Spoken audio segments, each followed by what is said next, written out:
Hello friends, आप सभी का बहुत बहुत स्वागत है। मैं हूं बाल मुकुंद मौर्य और आप देख रहे हैं ज्ञान एक्सपी। तो आइए देखते हैं आज की क्लास में हम कौन कौन से टॉपिक डिस्कस करने वाले हैं।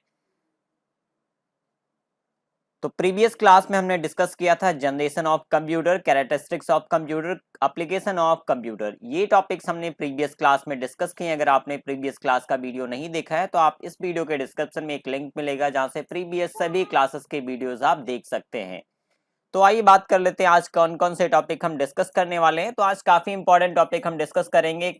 सबसे पहला टॉपिक है यहाँ पे क्लासिफिकेशन ऑफ कंप्यूटर। इससे काफी सारे क्वेश्चंस ट्रिपल सी एग्जाम में पूछे आते हैं। और नेक्स्ट टॉपिक होगा जो कि लेटेस्ट टॉपिक है, इस बार सिलेबस में ऐड हुआ है, जो कि IT gadgets and their application, means IT gadgets और उनके अनुप्रयोग। तो ये दो टॉपिक आज की क्लास में हम डिस्कस करेंगे। तो आइए देखते हैं आज का सबसे पहला टॉपिक। तो नए सिलेबस के आधार पे हम एक ई बुक तैयार कर रहे हैं जो कि जल्दी आप सभी के लिए अवेलेबल होगी। तो आज का सबसे पहला टॉपिक होगा क्लासिफिकेशन ऑफ कंप्यूटर।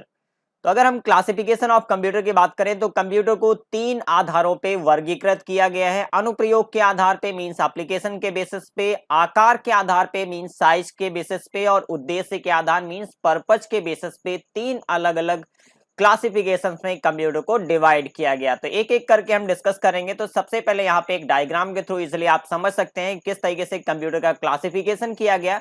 अनुप्रयोग के आधार पे बात करें तो यहाँ पे एनालॉग कंप्यूटर, डिजिटल कंप्यूटर और हाइब्रिड कंप्यूटर, इन तीन क्लासेस में इसको डिवाइड किया गया है।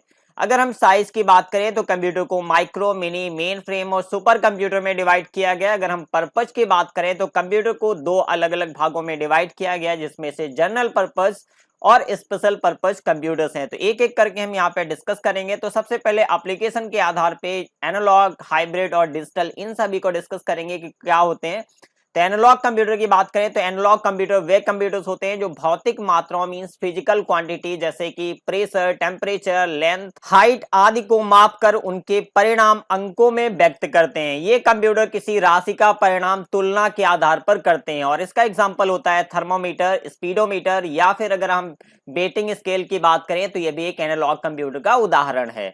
अब अगर हम बात करें डिजिटल कंप्यूटर की, digital computer binary number system पर आधारित होते हैं। मींस जो हमारे डिजिटल कंप्यूटर होते हैं वो बाइनरी नंबर सिस्टम पर कार्य करते हैं।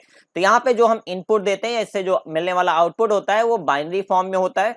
तो इसका उपयोग अंकों की गणना करने के लिए किया जाता है। इनपुट के लिए जो डेटा दिया जाता है या प्रोग्राम दिया जाता है वो 0 1 के फॉर्म में परिवर्तित करके इन्हें इलेक्ट्रॉनिक रूप में प्रयुक्त करते हैं। और इसके अगर एग्जांपल की बात करें तो डेस्कटॉप, लैपटॉप, मोबाइल, ये सभी डिजिटल कंप्यूटर के उदाहरण हैं।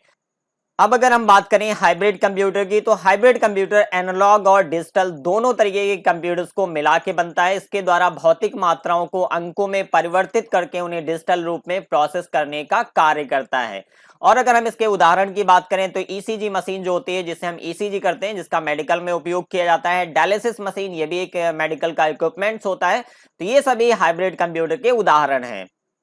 अब हम बात कर लेते हैं आकार के आधार पे, मीन साइज के आधार पे कंप्यूटर्स को चार अलग अलग कैटेगरीज में डिवाइड किया गया है, जिसमें से micro computer, mini computer, main frame और सुपर कंप्यूटर, ये साइज के आधार पे डिवाइड किए गए कंप्यूटर्स के नाम है। तो सबसे पहले हम डिस्कस करेंगे माइक्रो कंप्यूटर। माइक्रो कंप्यूटर सबसे छोटे होते हैं या साइज में सबसे स्मॉल होते हैं और कम लागत होती है। इनकी जो कॉस्ट होती है वो सबसे ज्यादा कम होती है as compare to mini, micro और सुपर कंप्यूटर।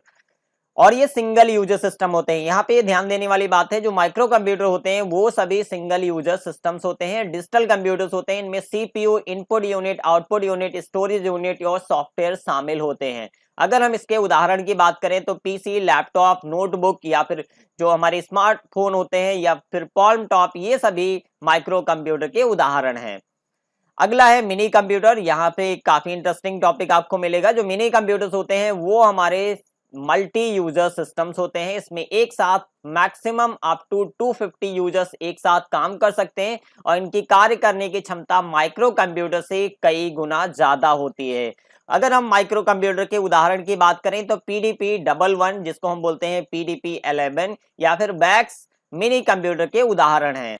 तो अब बात करते हैं मेन फ्रेम कंप्यूटर की। मेन फ्रेम कंप्यूटर भी हमारे मल्टी यूजर सिस्टम्स होते हैं और इनको बड़े ऑर्गेनाइजेशन में या बड़ी कंपनियों में या इंडस्ट्रीज में इनका उपयोग किया जाता है। मेन फ्रेम आकार में बहुत बड़े और महंगे कंप्यूटर्स होते हैं। इनमें एक साथ सैकड़ों या हजारों यूजर काम कर सकते हैं और इनका उपयोग बड़ी कंपनियों द्वारा सर्वर कंप्यूटर के रूप में किया जाता है।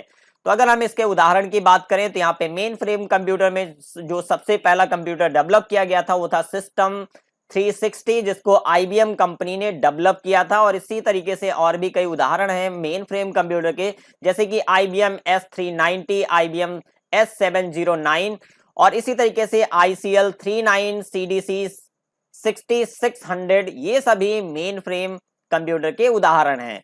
सुपर कंप्यूटर की बात करें तो सुपर कंप्यूटर वर्तमान में उपलब्ध सबसे तेज कंप्यूटर्स होते हैं और सुपर कंप्यूटर बहुत महंगे और साइज में बहुत बड़े होते हैं as compare to mini, micro और मेन फ्रेम। और इनका प्रयोग इंडस्ट्री में किया जाता है और खासतौर पे रिसर्च सेक्टर में सुपर कंप्यूटर का उपयोग किया जाता है। तो इनका उपयोग अनुप्रयोगों के लिए किया जाता है, मींस रिसर्च के लिए किया जाता है। उदाहरण के लिए मौसम विभाग पूर्वानुमान लगाने के लिए इनका उपयोग करता है, वैज्ञानिक सिमुलेशन के लिए या फिर एनिमेटेड ग्राफिक्स को डिजाइन करने के लिए सुपर कंप्यूटर का उपयोग किया जाता है, परमाणु ऊर्जा अनुसंधान में इनका उपयोग किया जाता है, इलेक्ट्रॉनिक डिजाइनिंग में इनका उपयोग किया जाता है और भूवैज्ञानिक डेटा का विश्लेषण करने में सुपर कंप्यूटर का उपयोग किया जाता है। अगर हम विश्व के प्रथम सुपर कंप्यूटर की बात करें तो सबसे पहले 1976 में एक कंप्यूटर डेवलप किया था सुपर कंप्यूटर, जिसका नाम है क्रे 1। और अगर इंडिया की बात करें तो परम 8000 सबसे पहला सुपर कंप्यूटर था जिसको सीडैक कंपनी ने डेवलप किया था 1991 में। आप चाहें तो नोट डाउन कर सकते हैं, इससे रिलेटेड कई बार एग्जाम में क्वेश्चंस पूछे जाते हैं कि सबसे पहला इंडिया का सुपर कंप्यूटर कौन सा है। तो परम 8000 सबसे पहला सुपर कंप्यूटर है जिसको सीडैक कंपनी ने 1991 में डेवलप किया था।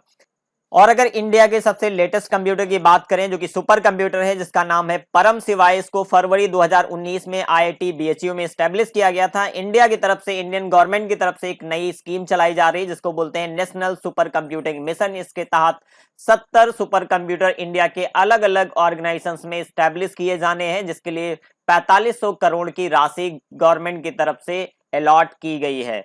अगर हम वर्ल्ड के सबसे फास्टेस्ट सुपर कंप्यूटर की बात करें जो कि सबसे लेटेस्ट है जिसका नाम है समिट और इसको अमेरिका में डेवलप किया गया है और इसको डेवलप करने वाली कंपनी का नाम है IBM, जो कि 2018 में इस कंप्यूटर को डेवलप किया और ये सुपर कंप्यूटर है वर्ल्ड का सबसे फास्टेस्ट सुपर कंप्यूटर। ओके, तो अब हम बात कर लेते हैं उद्देश्य के आधार पे कौन कौन से कंप्यूटर्स हैं। तो उद्देश्य के आधार पे दो कैटेगरीज में कंप्यूटर्स को डिवाइड किया गया है, जिसमें सबसे पहला है सामान्य उद्देश्य जिसको बोलते हैं जनरल पर्पस। ये ऐसे कंप्यूटर्स होते हैं जो आमतौर पे कई अलग अलग तरीके के कार्य कर सकते हैं, जैसे कि वर्ड प्रोसेसिंग या फिर प्रिंटिंग करना या फिर डेटाबेस बनाना, जैसे कि पर्सनल कंप्यूटर्स का एक सबसे अच्छा उदाहरण है जिसको हम मल्टीपर्पज से यूज करते हैं। इसमें हम ऑडियो, वीडियो या कोई भी डॉक्यूमेंट तैयार कर सकते हैं या फिर यहाँ पे ग्राफिक्स भी डिजाइन की जा सकती है। तो ये इस टाइप के जो कंप्यूटर्स होते हैं वो जनरल पर्पज कंप्यूटर्स की कैटेगरी में आते हैं। अब अगर हम स्पेशल कंप्यूटर की बात करें तो ये ऐसे कंप्यूटर्स होते हैं जिनको किसी खास काम को करने के लिए डिजाइन किया जाता है। खासतौर पे इस तरीके के कंप्यूटर्स को इंडस्ट्री में उपयोग किया जाता है। इन कंप्यूटर्स के CPU की क्षमता उसके अनुप्रयोग के अनुसार होती है जहां पे इनका उपयोग किया जाना है, जिस कार्य के लिए इस कंप्यूटर को बनाया जाता है, जैसे कि अंतरिक्ष विज्ञान, मौसम, उपग्रह संचालन, चिकित्सा के क्षेत्र में, यातायात नियंत्रण में, इंजीनियरिंग आदि क्षेत्रों में इन कंप्यूटर्स का प्रयोग किया जाता है। तो ये काफी इंपॉर्टेंट टॉपिक्स हैं, इनसे काफी सारे क्वेश्चंस भी SSC एग्जाम में पूछे जाते हैं। तो अगला टॉपिक है IT gadgets and their application. ये नया टॉपिक है जो कि इस बार SSC सिलेबस में ऐड किया गया है। तो यहाँ पे जो हम नए सिलेबस की ई बुक तैयार कर रहे हैं उसमें आपको सभी टॉपिक्स मिलेंगे। जल्दी ये सभी नोट्स हमारी वेबसाइट www.gyanxp.com पे अवेलेबल होंगे, जहां से आप ये सभी कंटेंट को रीड कर पाएंगे। तो सबसे पहले समझ लेते हैं कि IT गैजेट्स क्या होते हैं। तो IT गैजेट वो डिवाइस होते हैं जिनके थ्रू हम सूचना या इंफॉर्मेशन को एक दूसरे के साथ साझा कर सकते हैं। अगर हम इसके उदाहरण की बात करें तो टेलीविजन सेट या सेल फोन, पर्सनल कंप्यूटर, ये IT गैजेट्स के उदाहरण हैं।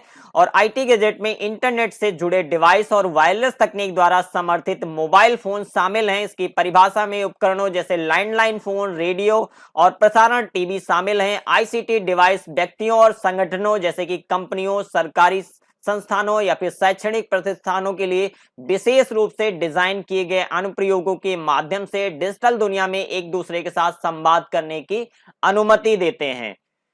तो अगर हम एग्जाम्पल की बात करें IT गैजेट्स की तो यहाँ पे कई सारे एग्जाम्पल्स आप देख सकते हैं जो कि IT गैजेट्स के उदाहरण हैं, जिसमें से टीवी, मोबाइल, लैपटॉप, डेस्कटॉप, या पीडीए जिसको बोलते हैं पर्सनल डिजिटल असिस्टेंट, या जीपीएस, टेलीफोन, ये सभी आईटी गैजेट्स के उदाहरण हैं जिनके थ्रू हम सूचना या इंफॉर्मेशन को एक दूसरे के साथ साझा कर सकते हैं। तो अब हम बात कर लेते हैं आईटी गैजेट के सभी प्राथमिक उपयोगों के बारे में। तो सबसे पहला पॉइंट है, वे बातचीत को आसान बनाते हैं। मींस आईसीटी गैजेट जो होते हैं वो डिजिटल दुनिया में व्यक्तिगत एक दूसरे के साथ संवाद स्थापित करने का एक आसान या बेहतर साधन है। आप कभी भी अपने घर से बाहर निकले बिना किसी से भी बात कर सकते हैं इनका उपयोग करके। तो यह अविश्वसनीय और कुछ ही वर्षों में यह संभव हो पाया है कि आप दुनिया में किसी से भी किसी भी टाइम जुड़ सकते हैं आईटी गैजेट्स की सहायता से। अगला पॉइंट है, वे कंपनियों को बढ़ने में मदद करते हैं। तो कंपनियों में कई अलग अलग तरीके के इंफॉर्मेशन होते हैं जिनको कस्टमर के साथ या उनके जो ऑर्गेनाइजेशंस होते हैं उनके साथ साझा करने में आईटी गैजेट्स की हेल्प ली जाती है, या कस्टमर तक अपनी जानकारी को पहुंचाने में, या कस्टमर को कई अलग अलग तरीके की सर्विसेज प्रोवाइड करने के लिए आईटी गैजेट्स को कंपनियों द्वारा उपयोग किया जाता है। अगर हम बात करें नेक्स्ट पॉइंट की, तो वे हमें हर जगह सब कुछ करने की अनुमति देते हैं। जैसे कि आप सेल फोन की सहायता से किसी को फोन करके बात कर सकते हैं या उसे मैसेज कर सकते हैं, या आप कहीं भी आईटी गैजेट्स का उपयोग करके इंटरटेनमेंट कर सकते हैं, जैसे कि यूट्यूब या इस तरीके की जो अलग अलग वेबसाइट्स होती हैं उनको आप एक्सेस करके कई अलग अलग तरीके की इंफॉर्मेशन भी ले सकते हैं इंटरनेट के माध्यम से। तो जो आईटी गैजेट्स होते हैं इनका उपयोग हमारे दैनिक जीवन में काफी ज्यादा महत्वपूर्ण है और इसको हम काफी ज्यादा उपयोग में लाने लगे हैं, क्योंकि इससे काफी सारी इंफॉर्मेशन हमें मिलती है और हर टाइम हम एक दूसरे के साथ कनेक्टेड रह सकते हैं।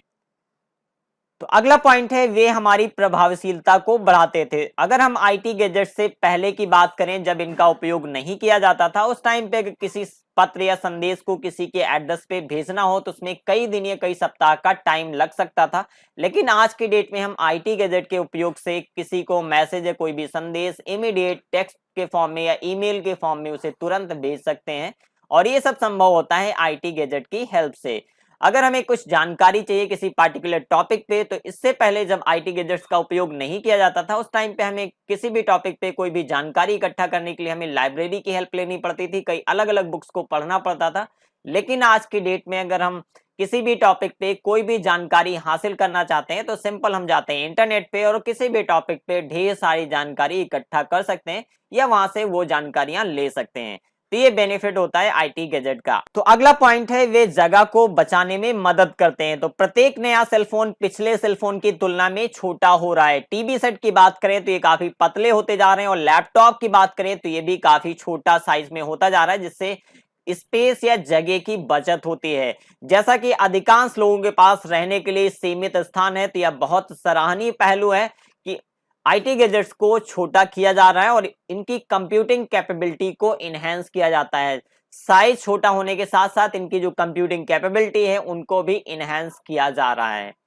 अगले पॉइंट की बात करें तो वो हमारा मनोरंजन करते हैं। तो आईटी गैजेट का उपयोग कई अलग अलग तरीके से मनोरंजन के लिए भी किया जाता है, जैसे कि वर्तमान में आप एजुकेशन से रिलेटेड कुछ वीडियोस आप यूट्यूब पे देखते हैं, या फिर अगर आपको एंटरटेनमेंट से रिलेटेड कोई वीडियो है, कोई भी कंटेंट देखना है तो आप यूट्यूब का सहारा लेते हैं। इसी तरीके से ढेर सारी वेबसाइट्स है, ढेर सारे एप्लीकेशंस होते हैं जिनको हम अपने आईटी गैजेट्स पे इंस्टॉल करके उनका उपयोग करते हैं और इंटरटेनमेंट के लिए इनका यूज करते हैं। अगला पॉइंट है, शिक्षा में आईटी के अनुप्रयोग। तो शिक्षा में कई अलग अलग तरीके से आईटी गैजेट्स का इस्तेमाल किया जाता है, जैसे कि आप इस समय यूट्यूब के हेल्प से कोई एक एजुकेशनल वीडियो देख रहे हैं, इससे आप कुछ सीख रहे हैं, तो ये भी एक शिक्षा का माध्यम है। मींस यहाँ पे भी आईटी गैजेट का इस्तेमाल किया जा रहा है। तो आई होप इससे रिलेटेड काफी कुछ इन्फॉर्मेशन आप तक पहुंच चुकी होगी। अगर इससे रिलेटेड कोई क्वेश्चन है तो आप कमेंट बॉक्स में कमेंट करके पूछ सकते हैं। नेक्स्ट टॉपिक होगा हमारा बेसिक हार्डवेयर एंड सॉफ्टवेयर, जो कि काफी इंपॉर्टेंट है, इसको हम काफी डिटेल में डिस्कस करेंगे। तो आज की क्लास में बस इतना ही। अगर इससे रिलेटेड कोई क्वेश्चन है तो कमेंट करके जरूर पूछिएगा। अगर आपकी तरफ से कोई सुझाव है तो आप कमेंट कर सकते हैं। तो अगर आपने अभी तक हमारे चैनल को सब्सक्राइब नहीं किया है तो सब्सक्राइब बटन पे क्लिक करके सब्सक्राइब करें, साथ में बेल आइकन ऑन करें, ताकि जब भी हमारा कोई वीडियो अपलोड होता है उसका नोटिफिकेशन आप तक पहुंचता रहे। अगर वीडियो पसंद आए तो प्लीज लाइक जरूर करिएगा। साथ में हमारी वीडियोस को आप अपने social media network WhatsApp, Facebook, इन सभी पे शेयर करते रहिए, ताकि ज्यादा से ज्यादा लोग हमारे साथ जुड़े और उन सभी की मैं हेल्प कर पाऊं। तो मिलते हैं नेक्स्ट वीडियो में कुछ नए टॉपिक के साथ। तब तक के लिए bye bye. Thank you for watching.